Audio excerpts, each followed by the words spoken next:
Paz do Senhor, amém? Como vocês estão? Bem? Estão felizes?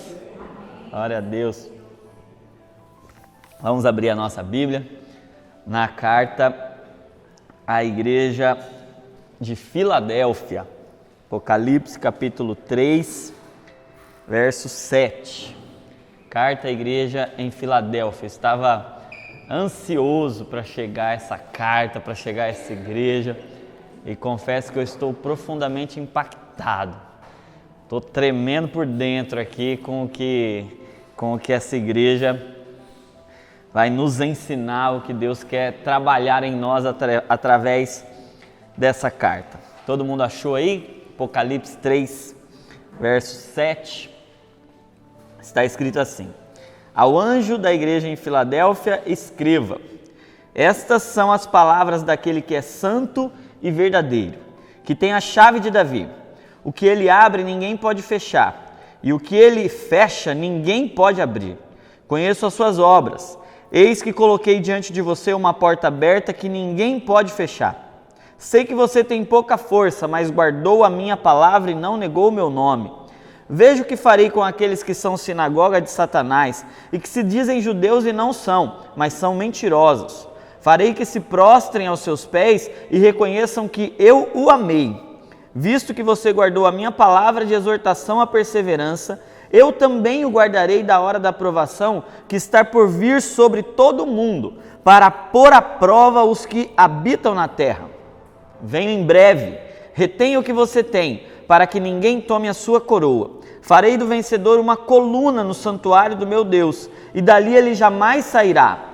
Escreverei nele o nome do meu Deus, e o nome da cidade do meu Deus, e a nova Jerusalém, que desce dos céus da parte de Deus. E também escreverei nele o meu novo nome.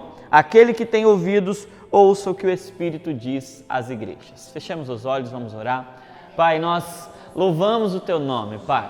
Nós engrandecemos e exaltamos o teu nome, porque tu és santo e verdadeiro, Pai. Porque todo o poder emana de ti, porque toda a glória está concentrada em ti, porque toda a majestade está em ti, porque tu tens toda a autoridade, Senhor.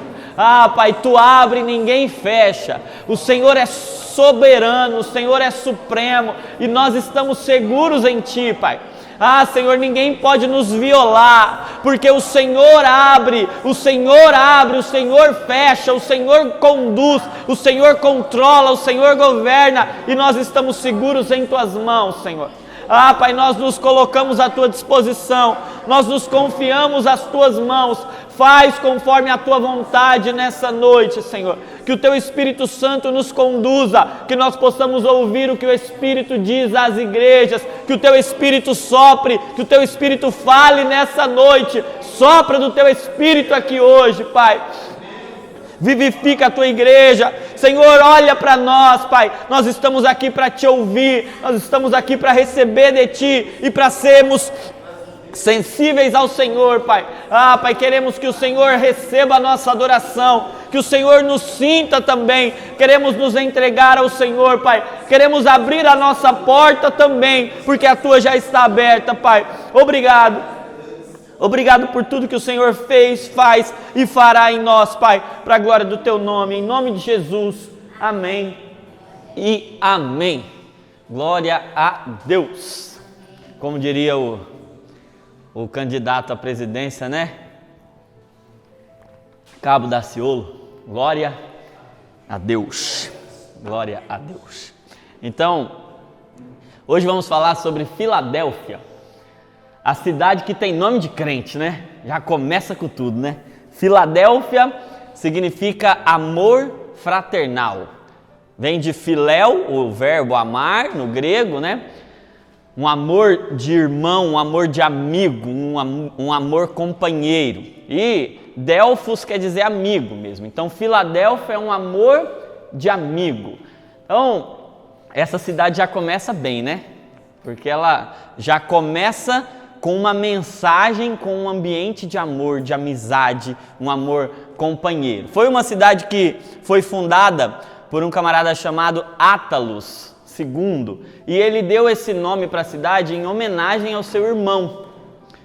E por que ele deu esse nome? Porque ele era muito próximo ao seu irmão, o rei Eumenes II. Então ele era o braço direito do seu irmão, mas o seu irmão acabou falecendo, ele assumiu o governo no lugar do seu irmão e ele homenageou o seu irmão por conta desse amor que ele tinha, dessa admiração que ele tinha pelo irmão mais velho, isso em 189 a.C. É a atual cidade turca de Alazeir. É uma cidade que está em grande parte soterrada hoje, mas perdurou, a igreja em Filadélfia perdurou até o século XX. Foi criada para ser uma embaixada da cultura grega, então para difundir a cultura grega. Então lá, a ideia dos fundadores, a ideia de Átalos, era que concentrasse muito da cultura grega para que a partir dali saísse pessoas para ensinar o idioma. A Frígia estava ali muito próximo e eles falavam um idioma próprio, eles não conheciam o grego, eles não tinham nada da cultura grega, então a ideia é ser um satélite da cultura grega, é ser uma embaixada, uma pequena Grécia ali na Ásia. Então, a ideia de ser uma embaixada, um lugar que transmite valores e cultura de um determinado local. Porém, o que acontecia nessa cidade? Ela era extremamente castigada por terremotos. Então, a gente já falou um pouco sobre o terremoto que teve no ano 17 depois de Cristo, não é 2017 nem 1917, é no ano 0017 depois de Cristo. Esse terremoto quase destruiu Sardes e destruiu completamente a cidade de Filadélfia. E lá era uma região vulcânica, o solo vulcânico, extremamente castigado por terremotos, era uma região ali com placas tectônicas muito próximas, então terremotos aconteciam com frequência, era uma região extremamente insegura para terremoto. Então imagina você viver num lugar que constantemente é vítima de terremoto. As pessoas viviam com medo. Então imagina, se tem um terremoto na cidade que você mora, você começa a ficar completamente receoso. Imagina que vira e mexe, tem terremoto, a cidade fica soterrada, tem que reconstruir, perde-se tudo, morrem pessoas, bens são consumidos. Então era uma cidade que vivia consumida pelo medo, o medo dos terremotos. O último para essa igreja foi o do ano 17. Então estamos aí por volta do ano 90 e tantos depois de Cristo. Então tem mais ou menos 70 e poucos anos que essa cidade viveu um terremoto que dizimou praticamente a cidade inteira. Então o que eles faziam? Porque eles tinham medo do terremoto, eles não viviam dentro da cidade. Eles começaram a viver fora da cidade e eles não construíam mais casas.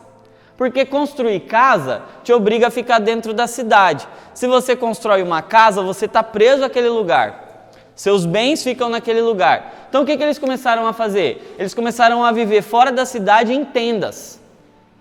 Eles não viviam mais em casa. Eles viviam em tendas, estruturas que eram móveis, que eram flexíveis, que se eles percebessem que ia começar a fazer algum movimento estranho, eles pegavam as coisas e conseguiam correr, eles não perdiam tudo. Então, essa cidade está consumida pelo medo de terremotos, é castigada pelos terremotos, vivem em tendas e eles têm uma instabilidade muito grande. Eles estão aqui hoje, mas não sabem se amanhã eles estão. Então, tem uma palavra que define esse povo: medo, instabilidade, fraqueza. Imagina você não ter uma casa, imagina você não ter o lugar que você fala assim, aqui é o meu porto seguro, aqui é o lugar que eu me escondo. Eles viviam com essa insegurança, com esse medo. E não é à toa que a gente vê na carta diversas vezes a figura da casa.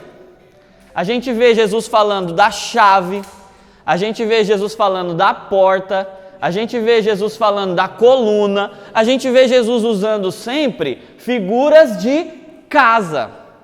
A gente vê a figura da sinagoga, a gente vê a figura do santuário, a ideia de um local fixo, a ideia de uma casa, de uma habitação, está toda presente na carta. Por quê? Porque esse era o problema desse povo. Esse povo vivia castigado com essa insegurança de não ter um lugar, de não ter uma estabilidade, de estar sempre com medo, de estar sempre vivendo, será que vai ter terremoto, será que não vai, a gente vai perder tudo. Então, é esse o contexto que essa cidade está vivendo. E por conta disso, a igreja não tinha um templo, a igreja não tinha um lugar fixo para se reunir. Então, ela vivia meio que se reunindo onde dava. E como era a cultura dos judeus, os primeiros cristãos, eles se reuniam no pátio do templo. Vocês lembram disso lá em Atos, né? Então, o que os cristãos costumavam fazer? Eles se reuniam próximos aos judeus, ali perto da sinagoga, ali na entrada da sinagoga. Muitos dos cristãos, a maioria dos cristãos, eram judeus convertidos a Cristo. E aí o que aconteceu?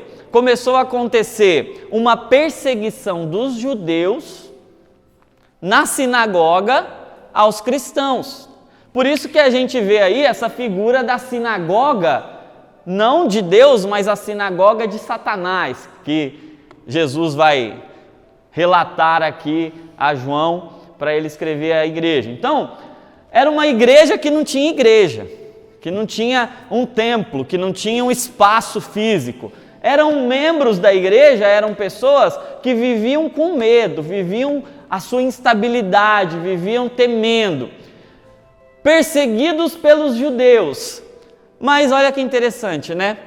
O medo do terremoto, ou os terremotos, estavam na cidade onde o amor fraternal era mais intenso, né? Porque, biblicamente falando, a gente vê essa associação do nome com a natureza, né?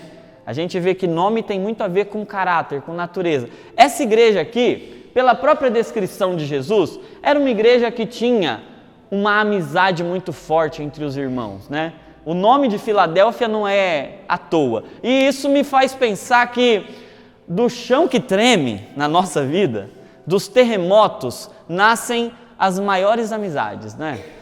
Quando a gente enfrenta os terremotos mais intensos, ou a gente vive esse pós-terremoto, esse mundo atribulado, quando a gente enfrenta essas situações complexas da vida, essas tribulações, está aí um bom ambiente para nascer um amor fraterno, né? Para nascer um grande amigo, para nascer uma grande amiga, para a igreja se unir. Então, os terremotos são um grande problema, mas do meio dos grandes problemas, Deus pode nos presentear com grandes soluções, né? Da morte pode nascer vida no Evangelho. Isso é um milagre sem descrição, né? Então pode passar aí o próximo, por favor. Vamos entrar na carta propriamente dita. Ficou menor do que eu imaginei que ficaria, mas é bom para você saber se você está precisando ir no oftalmo ou não, né? Se você tiver, já fica aí, a gente já faz o serviço completo, a gente já vem para o estudo, já faz exame oftalmológico, né? Como é que Jesus começa a carta? Nós já entendemos aqui nas outras cartas que toda a descrição de Jesus, o remetente da carta, tem a ver com o propósito dele. Quando ele se descreve como algo para as cartas, para as igrejas, é porque ele quer já, através da sua identidade, através de quem ele é, revelar o que ele quer fazer. Qual é a mensagem dele na carta? Então, já temos entendido isso ao longo de todas as cartas. Como é que ele começa essa? Isto diz, ou essas são as palavras daquele que é santo e verdadeiro. Aquele que tem a chave de Davi, que abre e ninguém fecha, fecha e ninguém abre. O que tem nessa descrição a respeito da identidade e do propósito de Jesus? Quando ele diz, eu sou o santo e o verdadeiro, para quem que ele está enviando uma mensagem? Ou qual é a mensagem que está implícita nisso? Nós acabamos de falar a respeito dos judeus que estavam nessa região. Você vê que o grande problema aqui da igreja em Filadélfia é a sinagoga de Satanás. Eles não têm nicolaítas, eles não têm Jezabel no meio, eles não têm a perseguição romana. O que eles têm de incômodo para eles? É a sinagoga de Satanás. Por quê? O que esses judeus que se dizem judeus, mas não são judeus, estavam dizendo? Olha, vocês não são tão santos quanto nós. Vocês não guardam a lei como nós guardamos. Então a santidade de vocês não se compara com a nossa. Então vocês são profanos. Vocês não são santos. E aí Jesus está já começando com a mensagem. Ei, eles estão dizendo para vocês que eles são os santos, mas deixa eu dizer uma coisa para você. Eu sou o santo. Eu sou o santo e verdadeiro. E aí a palavra santo aqui está dando a ideia de separado, de supremo, de acima de tudo, acima de todos. Aquele que é distante em natureza de qualquer ser humano. Ele está dizendo, eu extrapolo tudo que vocês possam entender. Eu sou santo. Essa é a minha identidade. E eu sou o verdadeiro. Em contraponto às mentiras que eles estavam dizendo. Porque você vai ver que Jesus disse, olha, eles se dizem judeus, mas eles mentem. Eu sou o verdadeiro. E aí Jesus está dando uma mensagem para aquela igreja, está dando uma mensagem para a gente. Ele está dizendo, ei, a verdade está em mim. E está aí um problema que a gente está vivendo hoje, porque a gente tem muita informação e tem muita opinião. Então todo mundo diz coisa. Todo mundo diz coisa o tempo todo e a gente é totalmente maleável às opiniões. Então se a pessoa disser, você é feio, a gente já começa a falar, ai meu Deus, eu sou feio. Se a pessoa disser, o seu cabelo não é legal, a gente, ai meu Deus, meu cabelo não é legal. Você é um fracasso, aí a gente fala, ai meu Deus, eu sou um fracasso. E a gente vai se deixando definir pelo que dizem. E aí o que Jesus está dizendo? Ei, não importa o que dizem, importa o que eu digo. Porque eles dizem que são, mas eles não são. Agora eu digo que sou, e eu sou. E se eu disse, eu sou a verdade, eu sou o caminho, a verdade e a vida, eu sou santo e verdadeiro, a verdade está em mim. Então Jesus está dizendo o seguinte, olha, eu não sei o que disseram para vocês, ou melhor, Jesus sabe, mas eu não sei. Mas Jesus está dizendo, não importa o que disseram para você, importa o que eu digo, porque o que eu digo é a verdade. Então sabe qual é o nosso grande desafio hoje? É não crer no que os outros estão dizendo para nós, acima do que o que Jesus está dizendo para nós. Porque a verdade não é o que dizem, a verdade é o que Cristo disse a nosso respeito. Se estão dizendo por aí que você é isso, que você é aquilo, que você não vale nada, que você vai ser um fracasso, que já deu errado, que não tem solução para você, mas Jesus disse para você, eu te amo. Jesus é a verdade, Jesus é o santo e o verdadeiro. Aí, então olha, tem uma indireta aqui para os judeus. É todo judeu? Não, é o judeu que está se dizendo judeu, mas não é. É o falso, é o mentiroso. Agora, olha que interessante. Jesus continua, eu sou aquele que tem a chave de Davi. Que abre a porta que ninguém fecha e fecha a porta que ninguém abre. Essa descrição para mim é fantástica, né? E se a gente parasse aqui no eu sou o santo e verdadeiro, eu já ia embora satisfeito. Não sei vocês, mas eu já ia embora abençoado já. Eu já ia, meu Deus, Ele tem a verdade a meu respeito. Ele está acima de todas as coisas. Ele é santo. Eu já ia embora feliz. Mas ele ainda diz, eu tenho a chave de Davi, que abre porta que ninguém fecha e fecha a porta que ninguém abre. Essa chave de Davi também é uma indireta para os judeus, porque se tem alguém que está confiando no reinado de Davi, na promessa de Davi, é o judeu. E aí Jesus lança mão dessa figura, eu tenho a chave de Davi. E para a gente entender que chave é essa de Davi, a gente tem que olhar para a palavra. Então, eu já vi algumas pregações falando a respeito da chave de Davi.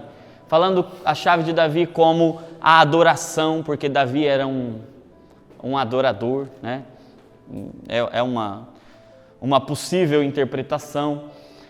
Falando da chave de Davi como a autoridade, Davi como o rei e como aquele que na sua descendência, na sua linhagem está o cetro, então como se a autoridade, o cetro fosse a chave, o poder. Então, existem algumas interpretações, mas para a gente entender bem, a gente precisa ver o que a Bíblia está falando a respeito da chave de Davi. Onde está falando? A única referência à chave de Davi está lá em Isaías 22. Então, abra sua Bíblia em Isaías 22, para a gente entender o que é essa chave de Davi.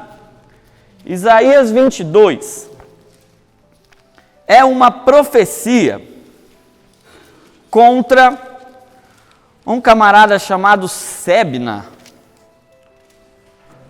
A partir do verso 15, Isaías 22, do 15 até o 25. Diz assim, ó. Assim diz o soberano, o Senhor dos exércitos: vá dizer a esse Sebna, administrador do palácio: que faz você aqui? E quem lhe deu permissão para abrir um túmulo? Você que o está lavrando no alto do monte e talhando na rocha o seu lugar de descanso. Veja que o Senhor vai agarrar você e atirá-lo para bem longe, ó homem poderoso. Ele o embrulhará como uma bola e o atirará num vasto campo. Lá você morrerá, e lá os seus poderosos carros se tornarão a vergonha da casa do seu Senhor. Eu o demitirei das suas funções, e do seu cargo você será deposto. Qual era o cargo dele? Naquele dia convocarei o meu servo Eliaquim. Então Sebna vai ser demitido. E quem vai ser contratado, colocado no lugar dele? Eliaquim, filho de Elquias. Eu o vestirei com um manto que pertencia a você. Com o seu cinto o revestirei de força, e a ele entregarei a autoridade que você exercia. Ele será um pai para os habitantes de Jerusalém e para os moradores de Judá. Porei sobre os ombros dele a chave de Davi. Porei sobre os ombros dele a chave do reino de Davi, e o que ele abrir ninguém conseguirá fechar, e o que ele fechar ninguém conseguirá abrir. Eu o fincarei como uma estaca em terreno firme. Ele será para o reino de seu pai um trono de glória. Toda a glória de sua família dependerá dele, sua prole e seus descendentes, todos os seus utensílios menores da bacia aos jarros. Naquele dia, anuncia o Senhor dos Exércitos, a estaca fincada em terreno firme cederá, será arrebentada e desabará, e o peso sobre ela cairá, pois o Senhor o declarou. Sabe que essa é uma profecia para um camarada que era mordomo, administrador do palácio. Então, como diz aqui o texto, esse homem tinha acesso a toda a glória do palácio. Quem era esse? Sebna. Mas porque ele fez um mau uso, ele foi destituído e Eliaquim, servo do Senhor, seria colocado no seu lugar. E para esse homem, Eliaquim, seria entregue toda a autoridade e a chave seria colocada sobre os seus ombros e tem algumas coisas, ele seria pendurado como uma estaca, e essa estaca cederia, e todo o peso cairia sobre ele. Eu não sei se vocês entenderam, mas para mim está muito claro.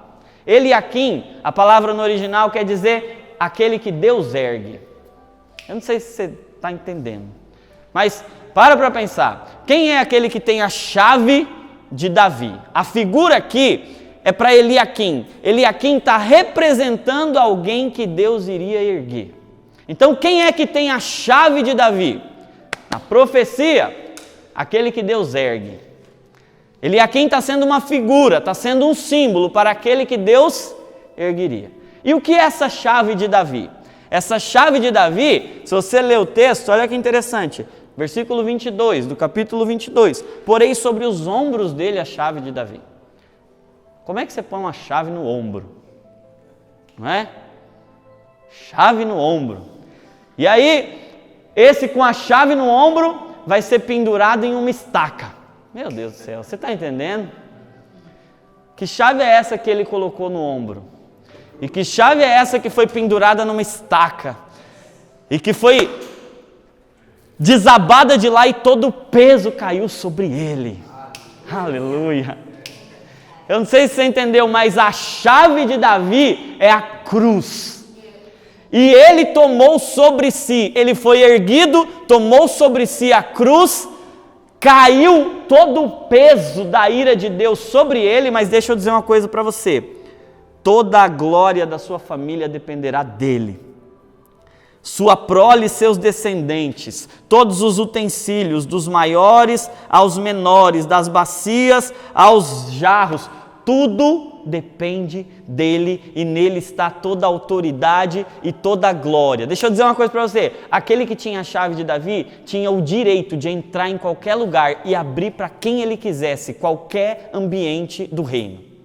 Ele tinha uma chave que tinha acesso a tudo, toda a glória do reino estava nas mãos daquele que tinha a chave de Davi.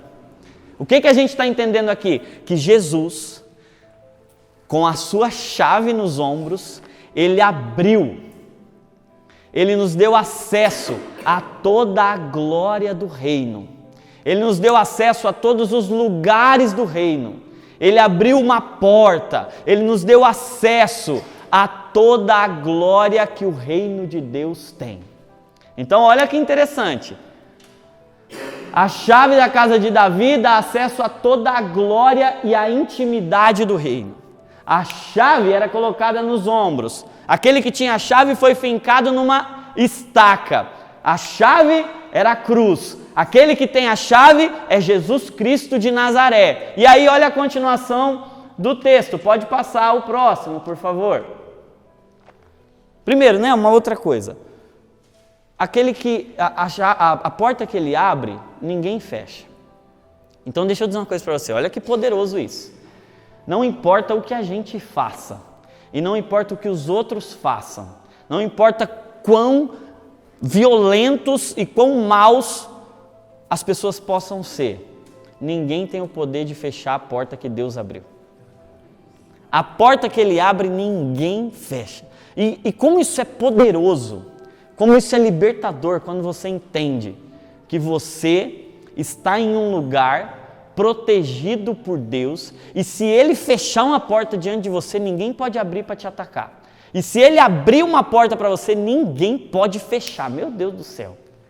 E Ele está falando aqui de uma porta que nós já vamos entender melhor, mas olha que interessante, passar o próximo, por favor. Diante de você, pus uma porta aberta que ninguém pode fechar.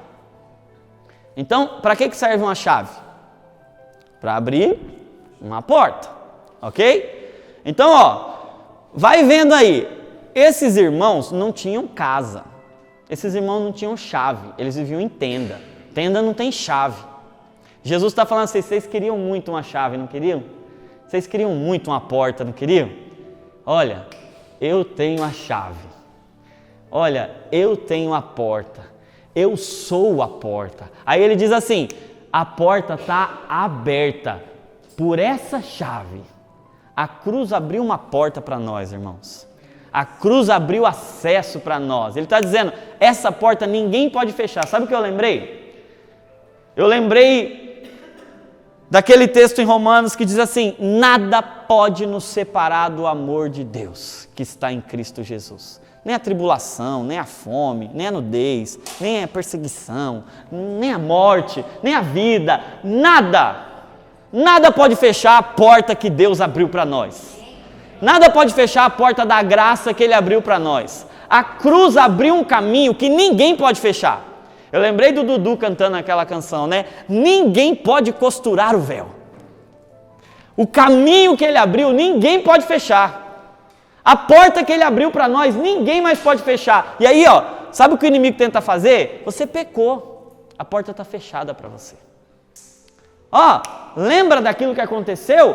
Deus está bravo com você, a porta está fechada. E quantas pessoas estão achando que porque eles fizeram alguma coisa, Deus fechou a porta. E Deus não fechou a porta, porque a porta que Ele abre, ninguém pode fechar, nem você. Nem você pode fechar. Deus abriu uma porta para a gente entrar. E aí olha que interessante, né? Essa porta pode ser entendida da seguinte forma. Uma porta aberta a gente sempre entende como uma oportunidade, né? Ó, Deus abriu uma porta. E como é bom quando Deus abre portas para nós. O que elas significam? Oportunidade. É uma oportunidade. E Deus tem portas abertas para nós, amém? Deus tem oportunidades para nós. Existem oportunidades que estão acontecendo e em tudo tem uma porta aberta para nós. Eu aprendi uma coisa, nós nunca estamos perdidos. Porque sempre tem uma porta aberta para nós. A gente fica num labirinto e a gente fala, meu Deus, eu não sei para onde ir, eu não sei qual é, só que sempre tem um escape. Sempre tem uma porta aberta para nós. Eis que diante de ti pus uma porta aberta e ninguém pode fechar. Olha que interessante. Essa porta é uma oportunidade, mas essa porta também é uma intimidade. Porque ele está dando acesso à intimidade da glória do rei. Ele está dando acesso à intimidade. Então a porta é uma oportunidade, a porta é uma intimidade, ou é uma oportunidade para a intimidade, a porta é um acesso para um ambiente novo. A porta é um acesso para um ambiente que a gente não conhece. E aí eu pergunto a vocês, que porta é essa, né? Que porta é essa que Deus abriu com a cruz? E a resposta, a Bíblia é legal porque a Bíblia se responde, né? Quando a gente quer saber alguma coisa, a gente não sabe, aí a Bíblia tem resposta de tudo, né? Como diz o nosso pastorado. Pergunta por quê? A Bíblia é a resposta de tudo. Que porta aberta é essa? Se você virar uma página da sua Bíblia, Apocalipse capítulo 4, você vai ver, primeiro versículo, nós estamos no Apocalipse 3, carta a Filadélfia. No capítulo 4, primeiro versículo. Depois dessas coisas, olhei e diante de mim, o que tinha? Uma porta aberta. Olha lá, Jesus está dizendo, eu tenho a chave de Davi e diante de você eu pus uma porta aberta. Aí daqui a pouco João olhou, diante dele o que tinha? Uma porta aberta. E onde dava essa porta? No céu. O que Deus está nos dando oportunidade, intimidade e acesso? Deus está nos dando a oportunidade de entrar onde Ele está. De entrar onde Ele está. Olha que poderoso. Diante de mim estava uma porta aberta no céu. A voz que eu tinha ouvido no princípio, falando comigo como trombeta, disse, suba para cá. Olha essa visão, eu quero que você agora imagine isso, gente. Meu Deus do céu. Eu fiquei... Suba para cá. E lhe mostrarei o que deve acontecer depois dessas coisas. Imediatamente me vi tomado pelo Espírito. Olha o que é essa porta. Essa porta é um lugar de acesso a um ambiente em que Deus está, em que o Espírito toma você. Diante de mim estava um trono. E nele estava sentado alguém. Então, a porta te dá acesso ao ambiente onde ele está. Nós somos tomados pelo Espírito. Nós temos a visão de um trono. Aquele que estava sentado era de aspecto semelhante a jaspe e sardônio. Um arco-íris parecendo uma esmeralda circundava o trono, ao redor do qual estavam outros 24 tronos, e assentado neles havia 24 anciãos. Eles estavam vestidos de branco e na cabeça tinham coroas de ouro. Do trono saíam relâmpagos, vozes e trovões. Diante dele estavam acesas 7 lâmpadas de fogo, que são os 7 Espíritos de Deus. E diante do trono havia algo parecido como um mar de vidro, claro como cristal. No centro, ao redor do trono, havia 4 seres viventes cobertos de olhos, tanto na frente como atrás. O primeiro ser parecia um leão, o segundo parecia um boi, o terceiro com um rosto como de homem, o quarto parecia uma águia. Cada um deles tinha 6 asas e era cheio de olhos, tanto ao redor como por baixo das asas. Dia e noite repetem sem cessar: Santo, Santo, Santo é o Senhor, Deus Todo-Poderoso, o que era, o que é e o que há de vir. Oh, aleluia! Que porta que é essa que Jesus abriu para nós? É a porta para ver tudo isso. É a porta para entrar no ambiente da presença dEle e ser impactado com a glória dEle e ser tomado pelo Espírito e ver o trono e ver a glória e começar a gritar com toda a força: Ele é santo, santo, santo, o Deus Todo-Poderoso, aquele que era, aquele que é, aquele que há de vir. Essa porta que Ele nos deu acesso. Foi nesse lugar que Ele nos permitiu entrar. A porta que Deus abre e ninguém pode fechar.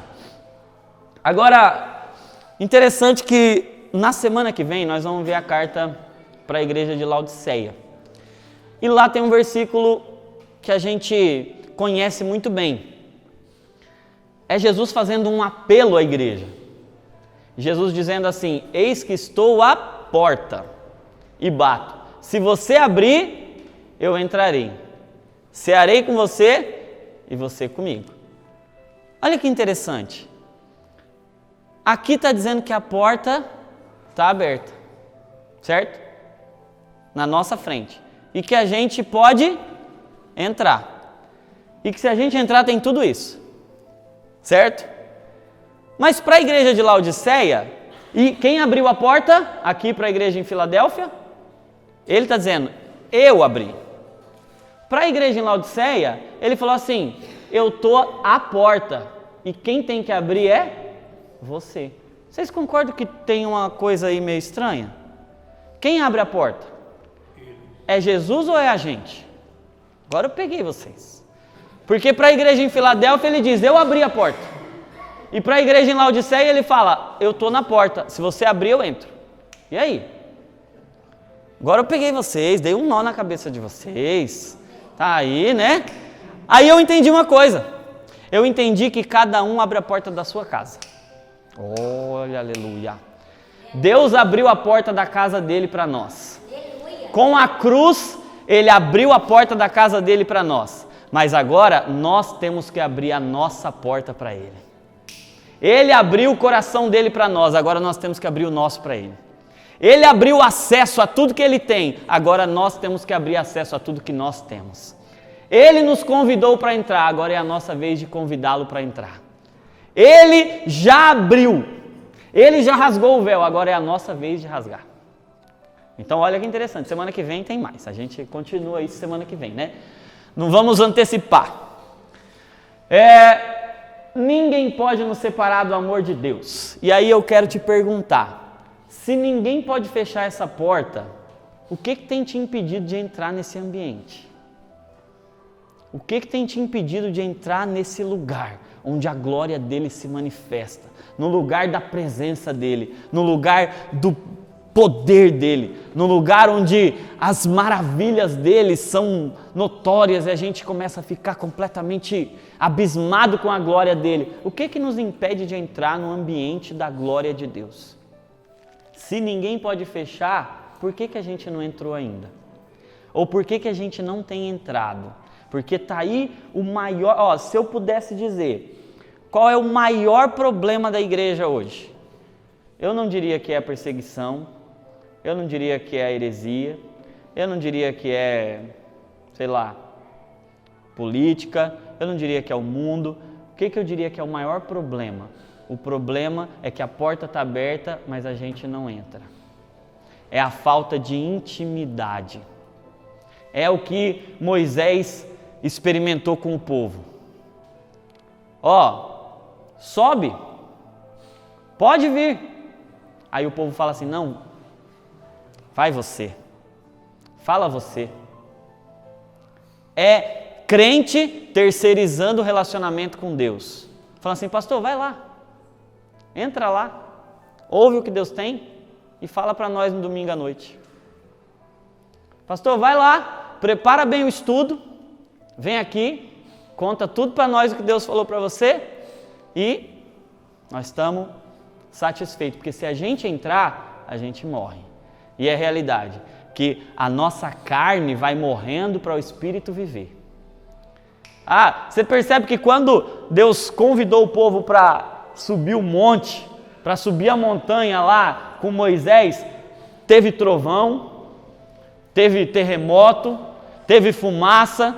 Era uma imagem que aqui também tem. Tem fogo, tem trovão. É uma imagem que o povo ficou com medo e não entrou. E aí tá. O problema da nossa igreja é pouca gente entrando na presença dele. É pouca gente entrando pela porta que ele abriu. É pouca gente lá dentro e muita gente lá fora esperando. Ei, vem, vem, vem. Vem falar, vem entregar. E aí o nosso grande problema hoje não é que a gente é perseguido. Nosso grande problema hoje é que a gente está tão ocupado com as portas que se abriram, que a gente não entra na porta para ver o que Deus tem para nós. E aí é por isso que um povo que viu o mar se abrindo, um povo que viu o maná caindo do céu, um povo que viu Deus trazendo codornizes quando eles queriam carne, um povo que viu todos os milagres, poucos dias depois eles estavam adorando um bezerro. Por quê? Porque eles se recusaram a entrar.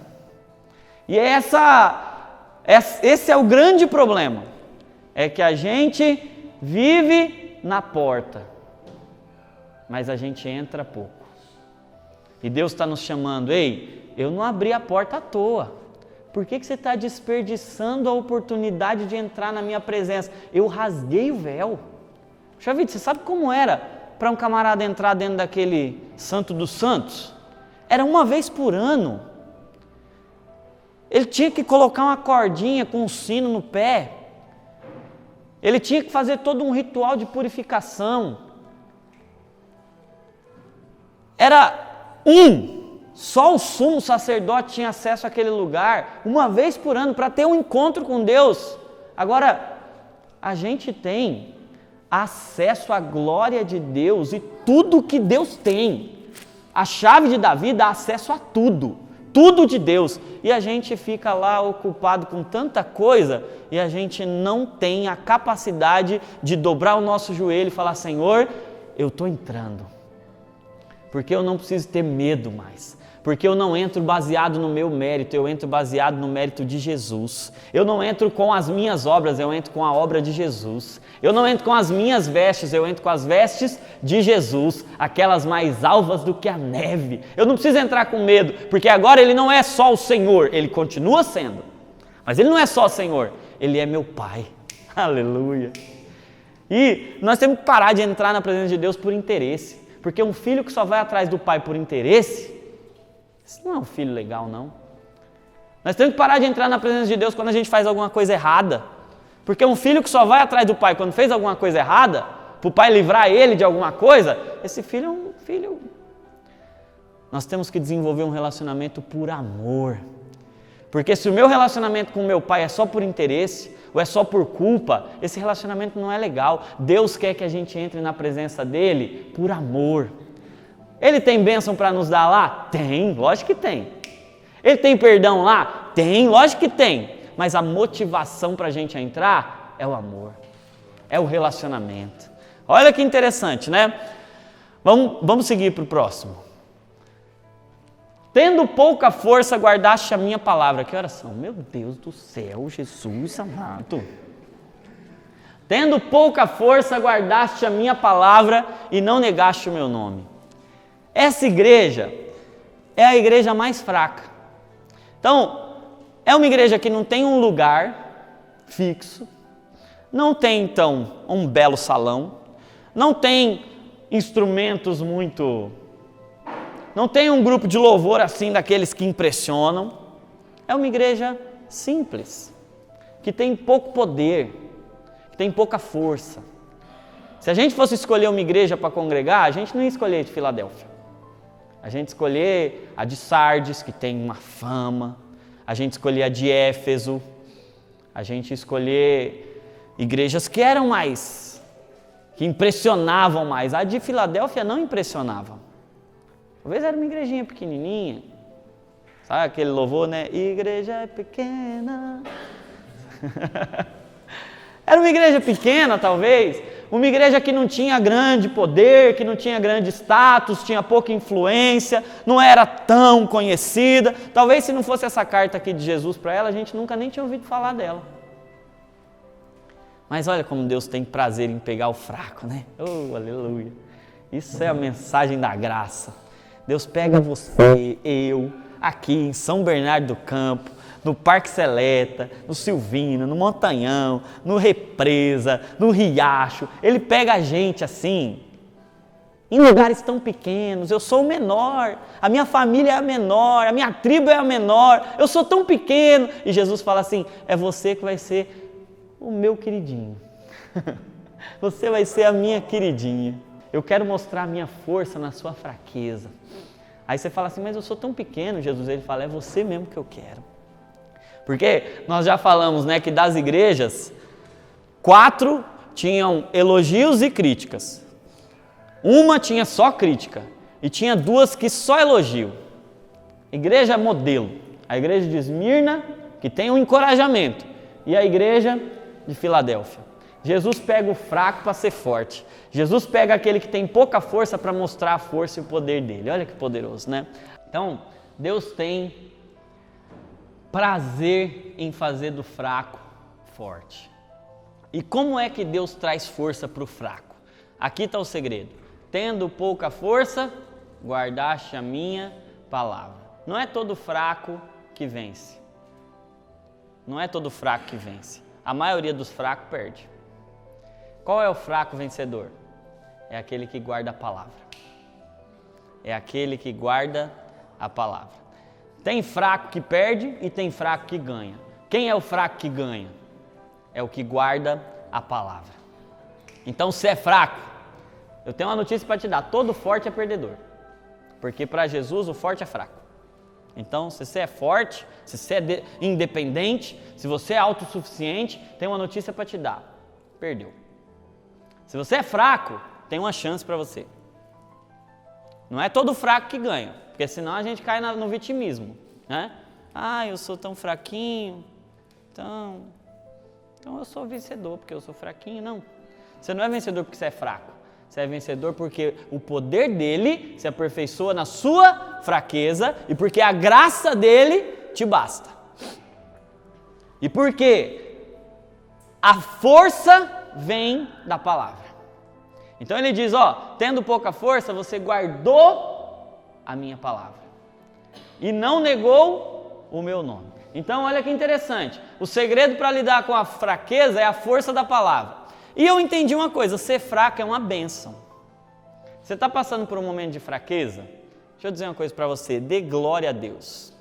Porque não tem nada melhor do que estar fraco na presença de um Deus forte. Ruim é você estar forte, porque aí você não consegue entender quão carente e dependente de Deus você é.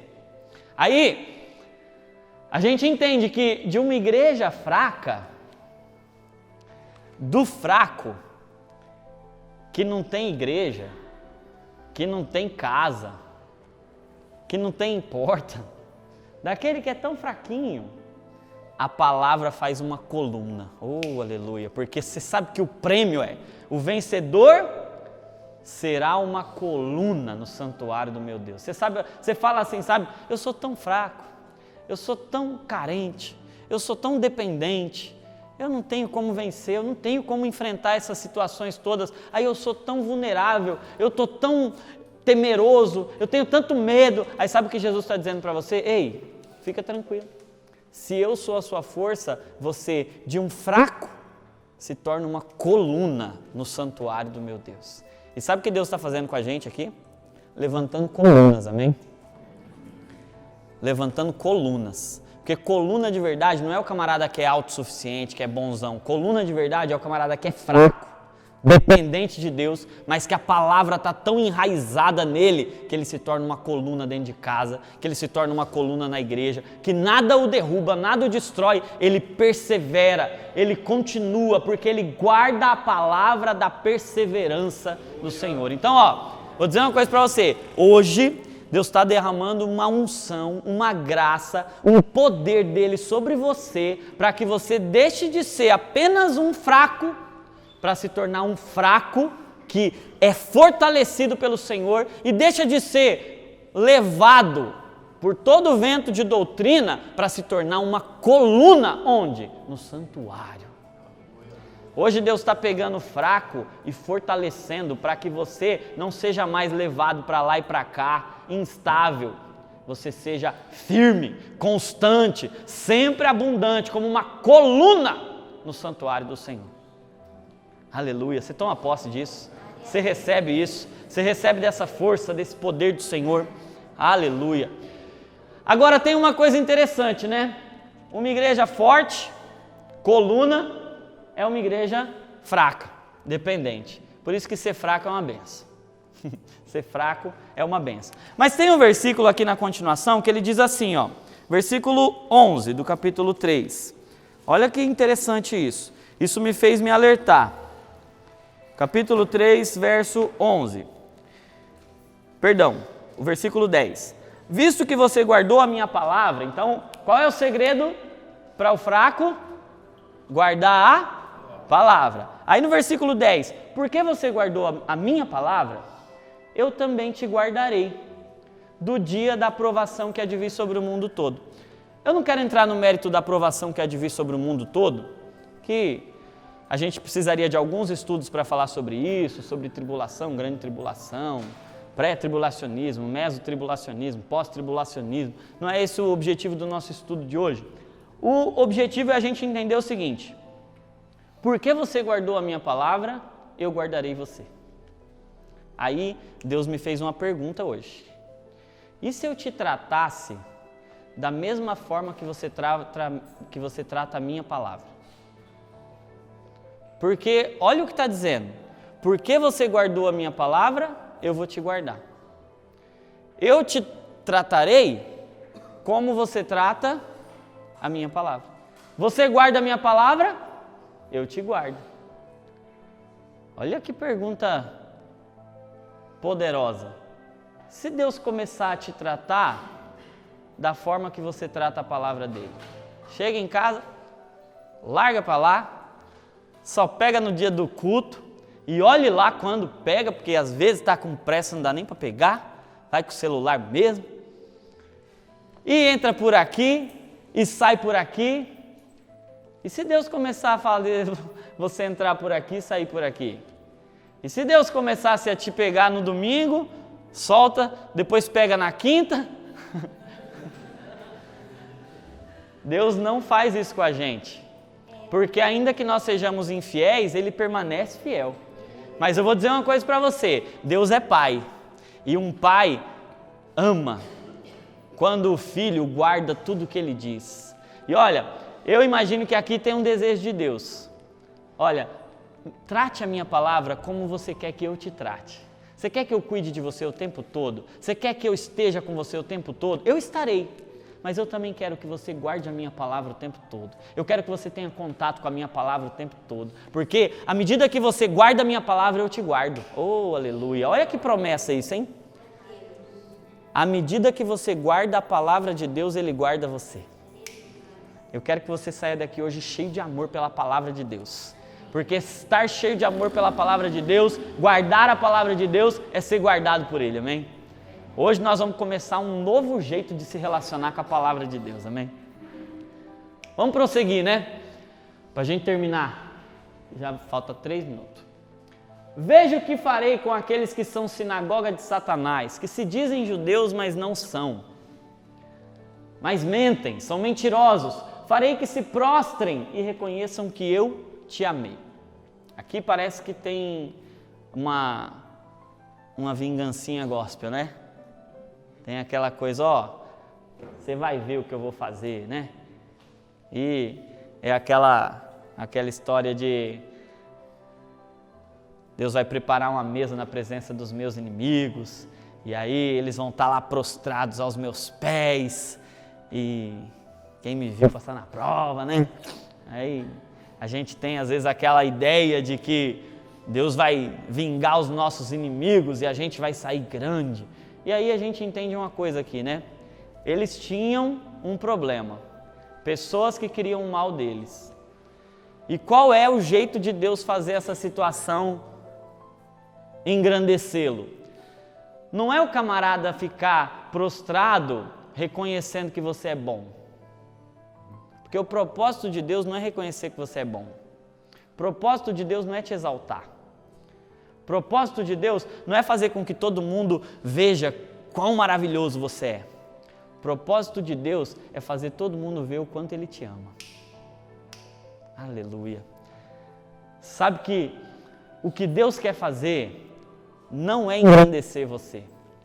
O que Deus quer fazer não é te fazer famoso. O que Deus quer fazer é mostrar para o mundo todo como Ele nos ama.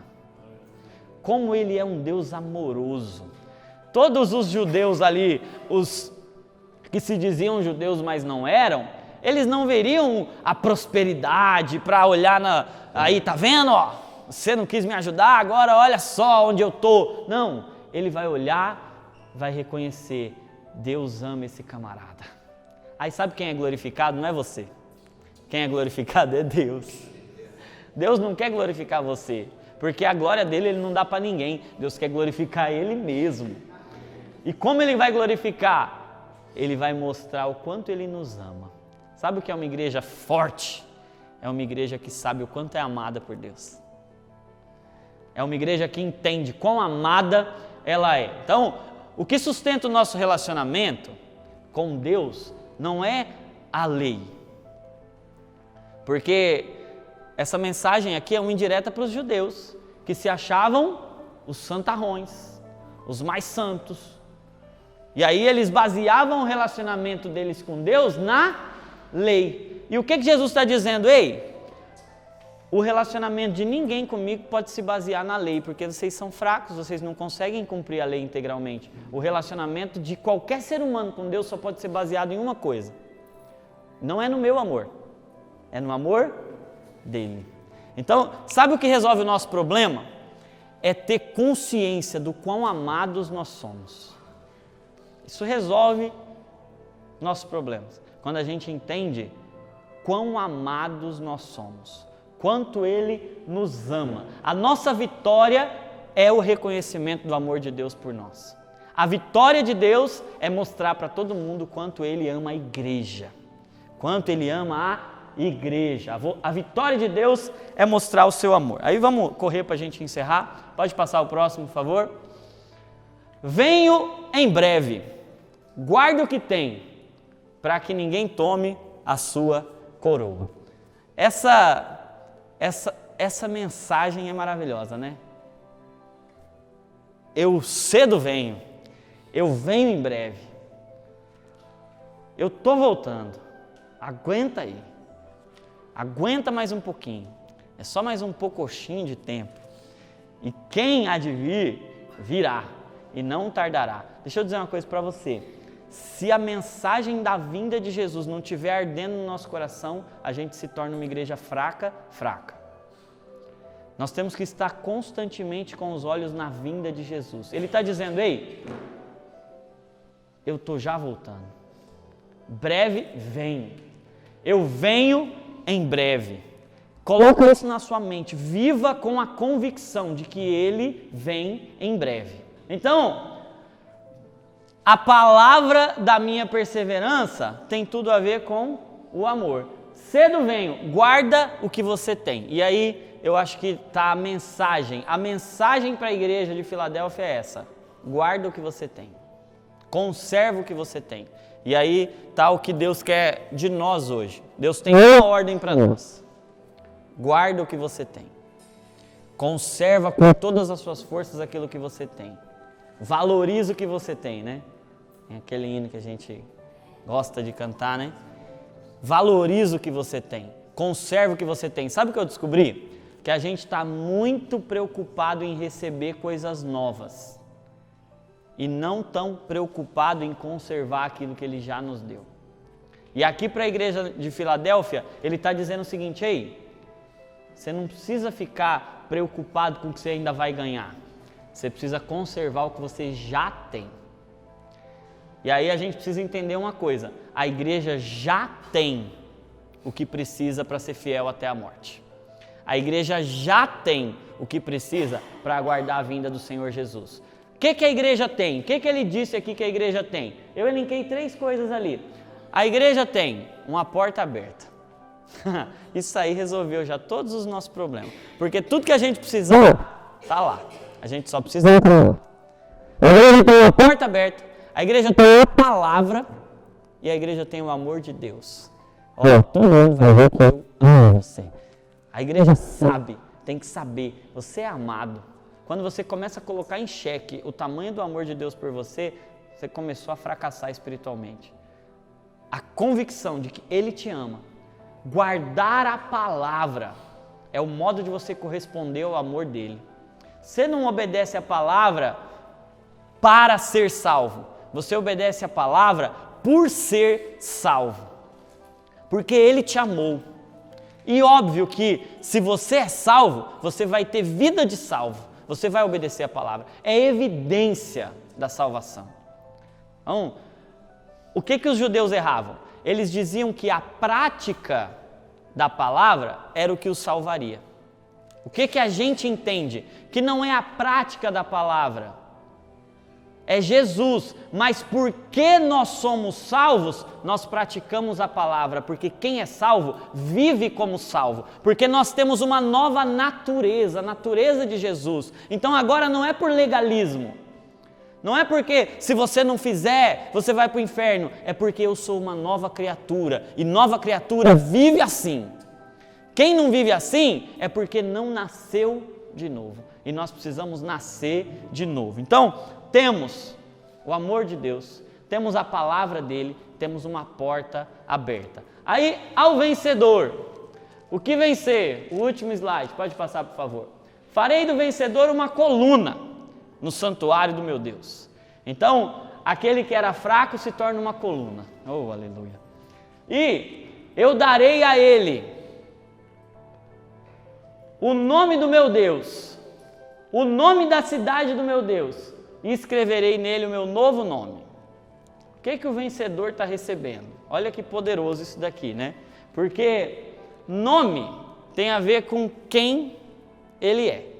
Quando Deus diz assim para a igreja em Filadélfia, eu vou dar o meu nome para você, Ele está dizendo, eu vou dar quem eu sou para vocês. Eu vou dar a minha identidade para vocês. Eu vou me revelar a vocês. Eu vou mostrar quem eu sou a vocês.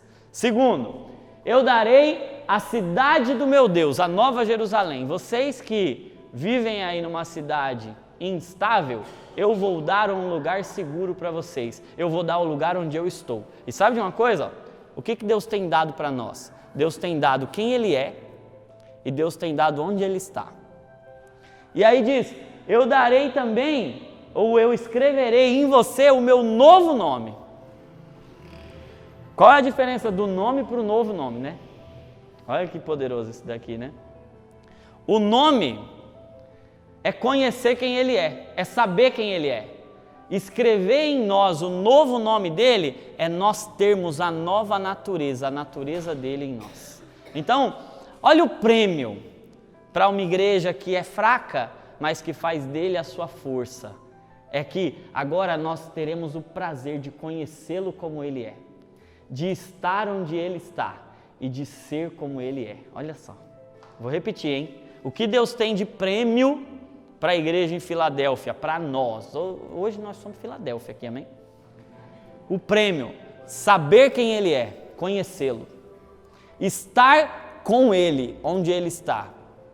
Nós hoje estamos em espírito, mas um dia estaremos na Nova Jerusalém com Ele. E terceiro, ser como Ele é.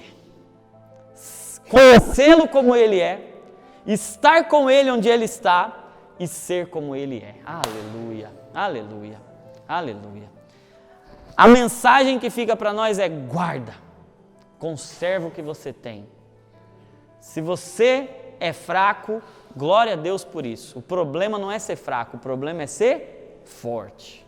Se você é forte, hoje é dia de Deus te abater, porque o Evangelho ele faz isso, né?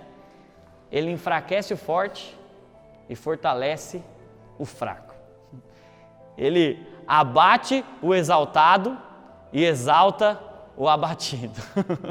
É isso que Deus faz. Então, se você é um bambambanzão, Deus quer te abater hoje. Ele vem para confundir. Exatamente. Então, se você é forte, Ele quer te enfraquecer hoje, para você entender quão dependente você é. Hoje é um dia de quebrantamento, para você que chegou aqui muito seguro, muito, tá tudo certo, minha vida está toda sob controle, eu tenho tudo aqui, ó. Se você é esse camarada que controla tudo, que manda em tudo, hoje Deus quer te abater. Hoje Deus quer te colocar no seu lugar. Hoje Deus quer te colocar no lugar de dependência. Mas se você é o fraco, e aí eu acho que nós todos estamos nessa categoria, né?